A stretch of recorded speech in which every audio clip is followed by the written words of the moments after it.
The fall of the Berlin Wall in November 1989 was an event of historic proportions. The major ideological battle of modern times, the Cold War, had been won. For many, this event represented a major step in human advancement. Francis Fukuyama and other intellectuals triumphantly announced the end of history itself. It seemed worldwide human beings had accepted the principles of consumer capitalism and liberal democracy. While many countries were still mired in poverty and conflict, it was clear that a path to a shared global future had been cleared. Humanity's glorious destiny now lay before it, an era of peace, prosperity, and plenty. This idea that history is a story of improvement, of constant upgrades, of one thing following another, that human beings and their societies can be perfected through the use of reason and are advancing inexorably toward an inevitable utopia, is known as progress. It is a conviction that has been shared by almost every political, cultural, and social movement in the modern world. There is one big problem with this idea, however. It is a myth.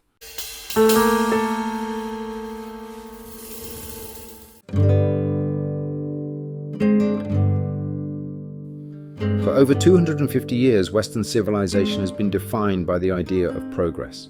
Like so many ideas which shape our world, the idea of progress was one dreamt up in the Enlightenment.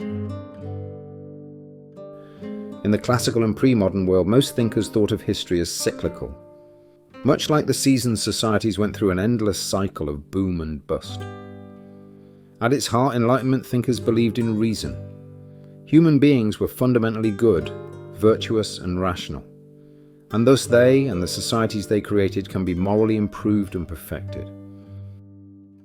In this view, the medieval world was not based on reason, but celebrated the irrational. It was filled with superstition, cruelty, and religious fanaticism. Most unforgivably, it never changed or progressed.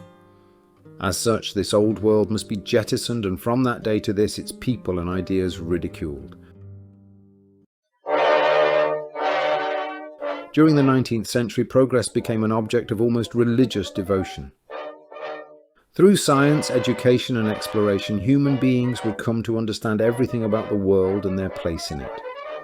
Public space saw them trumpet their great achievements in giant exhibitions.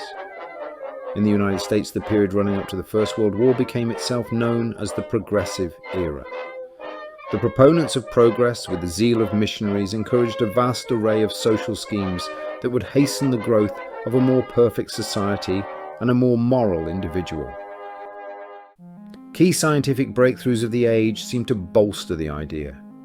Darwin's Origin of the Species showed that human beings themselves were advancing and improved as part of an objective natural process. Herbert Spencer took this one step further, claiming that not only people, but whole societies obeyed the natural laws of evolution and advancement. Taking Darwin's concept of natural selection one step further, the eugenics movement promoted the idea that natural selection could be given a helping hand by a program of selective breeding. Those from perceived lesser races, displaying antisocial traits or mental and physical disabilities, threatened the progressive plan for human perfection and had to be stopped from breeding or eliminated altogether. The idea of progress also seemed to echo Christian belief. History was the story of God's plan unfolding in the world, which would end with the second coming of Jesus and the creation of a new earth under the just rule of God. Indeed, so powerful was this idea that even those who detested Christianity came to believe in it. Karl Marx, building on the work of Hegel, argued that through a process of dialectic materialism, human civilization advanced and improved. Key to all these theories was the idea that progress was inexorable and inevitable. In the 20th century, the idea of progress suffered some severe blows. The butchery of the First World War showed many that while the rituals and weapons of war may have changed since the ancient world, the darker, violent impulses of human beings were as strong as ever. The revolutions and global depression of the 1930s were followed by a Second World War which saw unprecedented levels of barbarity, including the use of atomic weapons, and the most shameful episode in all of human history: the mechanized killing of 6 million European Jews in the Holocaust. It was remarkable, therefore, that given the dispiriting carnage of the 20th century, the idea of progress not only survived but flourished. For its proponents, it wasn't the idea of progress that was flawed, but rather the choices human beings had made. Somewhere during the inexorable march of civilization towards the Promised Land, humanity had taken a wrong turn. As it had after the First World War, Western societies pledged to never repeat the mistakes of the past. This time things would be different. From the carnage of global conflict, a new course of cooperation and consensus was initiated. The collapse of the Soviet Union, a perceived enemy of freedom and tolerance in the West, seemed to prove that now the progress train was back on track. Naive historians and social scientists jumped on the optimistic bandwagon. This triumphalist perspective, an attempt to rescue the meaning of progress lost among the wreckage of the two world wars, spawned numerous new political movements which defined themselves as progressive. So confident did this social progress model become that many sought to revive Spencer's pseudo-scientific approach. A series of tests and measurements were introduced yielding statistics which sought to prove that progress was happening. Various weighty tomes suggested progress was evident in the increases in the food supply, population, life expectancy, personal security and prosperity, literacy and the spread of scientific curiosity, along with concomitant decreases in infant mortality, hunger, crime, infectious disease and the end of wars. The one great problem with these cold statistics is that none actually demonstrated the moral betterment of the individual or of society, which had been the basis of the original Enlightenment idea. At best, what these statistics showed was that while things had changed, there was little reason to believe they had changed for the better. Moreover, many of the conclusions simply did not accord with objective fact. On the surface, the changes highlighted appeared beneficial, but they neglected the problems that many of these advances brought with them. For example, the decrease in infant mortality and increase of life expectancy both contributed to the increase in population, which brought with it a lowered standard of living and increased hardship. Similarly, personal security has not necessarily increased. Today, crime continues to rise. The Global Organized Crime Index in 2023 revealed that 83% of the world's population now live in conditions of high criminality, much of it ironically caused by the pursuit of the very technological advances and gadgets that were meant to signal its end. War and terrorism are constant, it seems, and military spending continues to increase exponentially.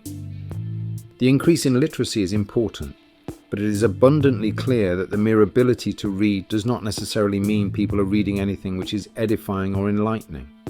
The movement of conspiracy theories into the mainstream of cultural discourse seems to disprove the idea that literacy itself is a marker of progress. Nor does merely the mere accumulation of facts and knowledge, the key characteristic of Western education in the present day, lead to wisdom. Does access to the printed word per se make wiser or morally improve the individual, or does it merely allow for their intellectual enslavement? Increased scientific curiosity has brought wonders, yes, but also many horrors. While in many parts of the world the individual is provided with creature comforts unknown to their grandparents, does the possession and use of these creature comforts make the individual morally better? Or are they just able to make the same dubious choices that human beings have always made, only faster and in much more damaging ways? Does the mere existence of technology bring about the moral discretion necessary to set limits to its use?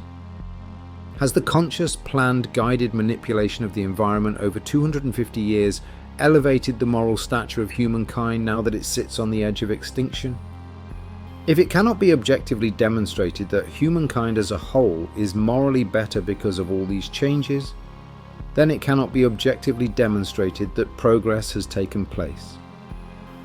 Yet the myth still remains incredibly powerful. Indeed, to the modern 21st century mind, the idea that there is no such thing as progress seems an absurd statement. As we look around, we see nothing but innovation and advance. Certainly no one would deny that for many people life is longer, healthier, more pleasant, and more comfortable. More human beings are better educated, housed, dressed, fed, transported, and entertained than ever before in human history. But many people aren't. In fact, the prosperity and progress enjoyed in the First World is itself dependent on the exploitation, impoverishment, and disenfranchisement of the rest of the planet. Fukuyama's immature idea that human history is now over and the whole world is becoming a prosperous global village with shared liberal democratic values is a lie, but a powerful one.